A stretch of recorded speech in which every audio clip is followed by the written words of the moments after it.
بسم اللہ الرحمن الرحیم۔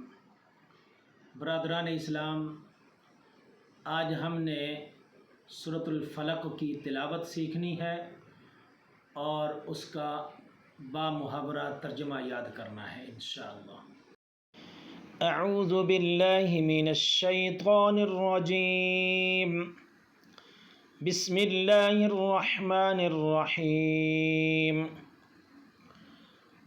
قل اعوذ برب الفلق من شر ما خلق ومن شر غاسق اذا وقب ومن شر النفاثات في العقد ومن شر حاسد اذا حسد۔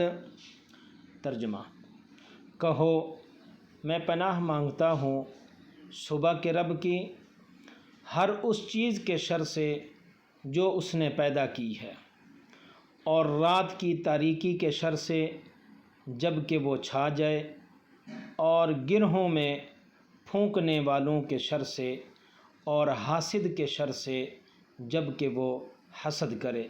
صدق اللہ العظیم۔